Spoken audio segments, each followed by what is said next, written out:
Come Lucky. Kusina ulit tayo. Kusina ulit tayo. Ay. Kusina is life. Kusina is life, guys. Kumusta po kayo? Sana'y okay kayo dahil okay kami at okay tayong lahat. At ano ba yung sinasabi ko? At alam nyo ba, guys, na may tao. Can you open it? Just leave it there. Nag-order ako ng tubig. Dahil wala tayong panluto, guys. Oo. Drinking water. That's Ismail. Just put it there. I order drinking water. Ano ba yung sinasabi natin?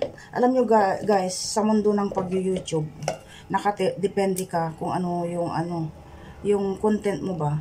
At sa akin, sa aking channel, as you know, it's about family vlog. So, sinishare natin yung mga bagay-bagay na nangyayari sa ating buhay. Pero, kung minsan din, guys, may mga ganap na hindi natin pwedeng i-share, yung bang kinokontrol natin. Iniisip natin kung dapat bang isiwalat or ipagsabi. So, sandali guys, sandali. Sorry guys, maraming istorbo sa atin. Sa ano ba yung sinasabi ko kanina? Sa ating iyayaw-yaw, sa ating vlog for today, I don't know if I have to share it with you guys, pero sa tingin ko, i-share ko dahil Marites is life. Ano nga ba yun, guys? Ano nga ba yung topic natin? Ito ay tungkol sa ating dalaga. I-chismis natin yung ating dalaga, guys, dahil alam nyo na, nasa edad na siya. May mga nanliligaw na sa kanya. At si Jessie, guys, siya yung dalaga, yung taong, yung bang pag may nanligaw sa kanya, ayaw niya talaga. Ganoon siya.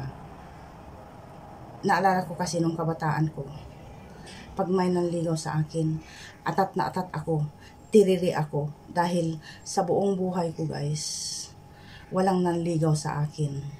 May nanligaw na nagkamali isang beses sa akin sa Pilipinas. Tapos, para na akong nasa kalangitan. Nagets nyo yun? Dahil matatawa kayo, guys. Ang itsura ko noon ay boyish, tomboy, parang tomboy ako. Tapos yung ipin ko na hindi maintindihan, left and right yung ipin ko. Tapos yung ilong ko, pango, at pango pa rin hanggang ngayon. Tapos yung buhok ko talagang maiksi, palaging maiksi. So, sino ba naman ang manliligaw sa akin? So, yun na nga, na-feel ko yung aking pagkababae nung may nagkamaling nanligaw sa akin at ang mundo ko ay naging maliwanag. So, saan ba papupunta yung ating topic? Dahil nga dito sa ating dalaga. Okay, may mga nag-fling-fling na rin sa kanya na nanliligaw. Pero hindi naman siya yung yung bang pag may nanligaw, sige ka agad. Pag ayaw niya sa isang nanligaw sa kanya, ayaw talaga. So, this few months, may nanliligaw sa kanya, kuno. Tapos, ako'y kinabahan na, guys. Kinabahan dahil yung lalaking yon ay pumunta dito kahapon, guys. Oo, dapat ko bang ikwento? Yon ang tanong. Pero kinikwento ko dahil nga Marites is life.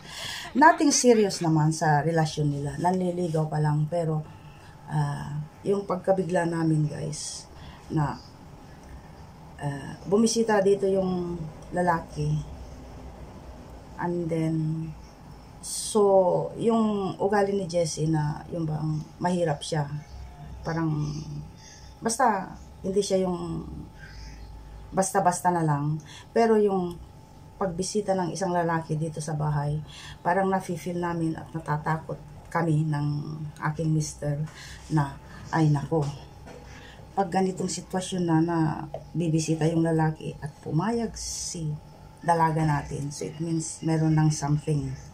Pero No, hindi pa naman daw. Bali magkaibigan lang sila. Dahil nga sabi niya, ang pakikipagkasintahan ay nagmumula sa pakikipagkaibigan, sabi niya ganun. It doesn't mean na bumisita siya dito o ipinakilala ko sa inyo. It doesn't mean na seryoso na kami, sabi niya ganun. So, in our part, as a parents, may mga nakaka-relate dyan siguro. Siyempre, naandun yung pag-aalala o naandun yung pagtatanong sa aming sarili, o dalaga na nasa edad na yung ating dalaga para sumuong sa ganitong sitwasyon. Pero sabi naman niya, it's too early. It's too early. Sabi naman niya, and don't worry, sabi niya ganun. Dahil, yun nga. At, maidugtong ko yung part na pinagdaanan ko nung ako'y nagdadalaga pa, guys.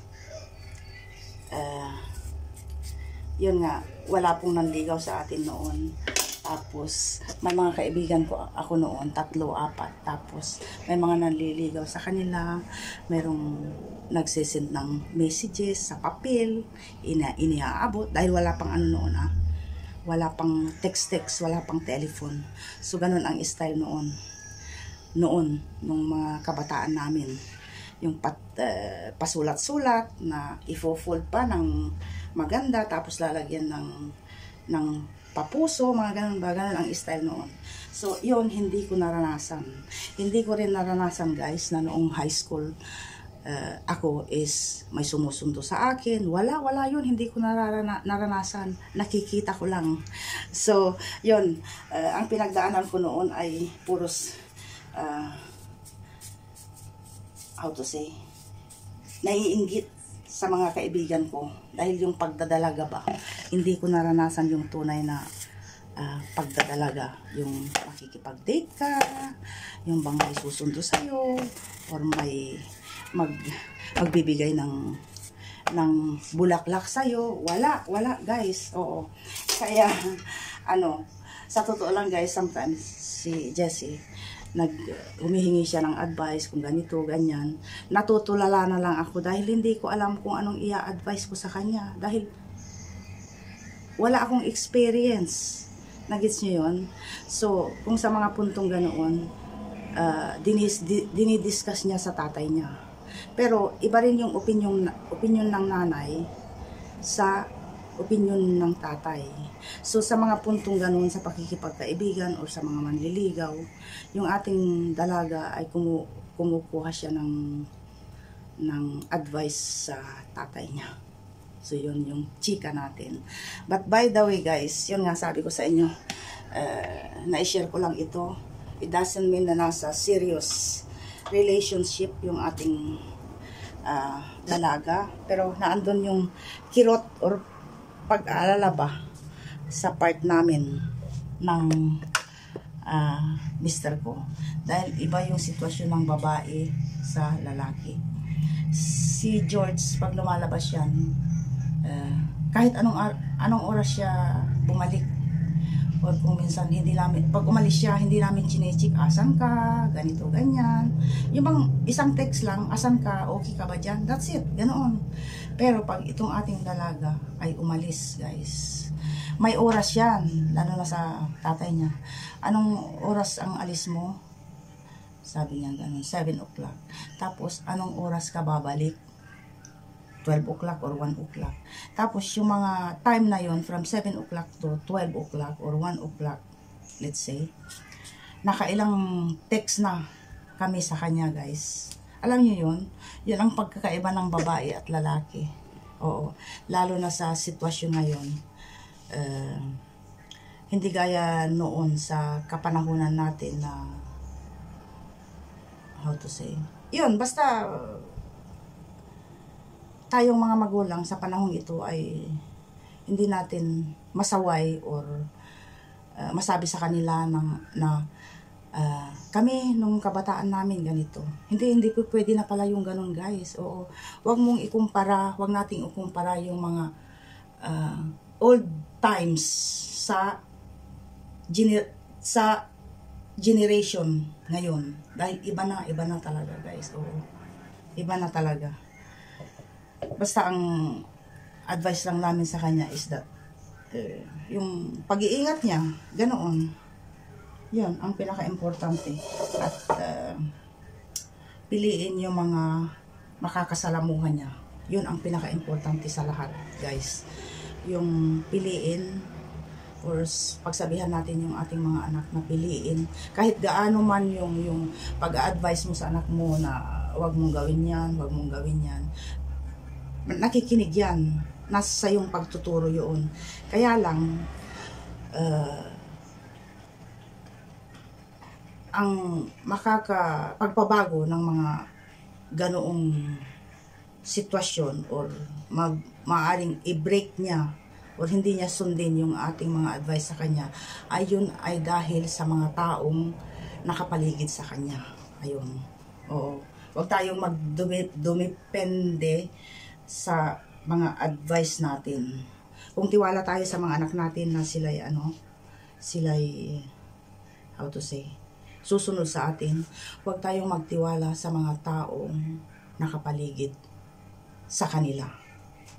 So, there is time na kuminsan may mga bago siyang kaibigan na mga babae, taga saan siya nakatira. Ibang, kahit na babae yun guys, inaalam namin kung ano ang background ng family ng kaibigan niya. Ganoon. So, ayun ang umagang kay ganda. At tayo ay magluluto na. Ito ang pagkain ng mag-ama, si Bunso at saka yung tatay namin. At ito naman, guys, salmon. Tapos lagyan ko ng alugbati. So, ayun, yan po. So, kita-kits tayo ulit sa susunod na ganap. Sana'y nagustuhan nyo ang umagang ganda na yaw-yawan natin. So, tara na. Magluluto na tayo. Malinis na dun sa loob. And then, next vlog natin, next vlog ba? Kailan ba? Oh, meron pa akong ikikwentong napaka interesting. Interesting ba? Oo. Exciting in my part. At, yun. Okay. So, see you guys sa susunod na ganap. So, sana'y okay kayo dahil okay kami at okay tayong lahat. Done na ang food for today guys. Ito ang pagkain ni Bunso at yung tatay namin. Tapos kaming tatlo, George, Jessie at ako. Ito naman ang pagkain namin. Kain po tayo. Ako'y mauuna na. Gutom na ako.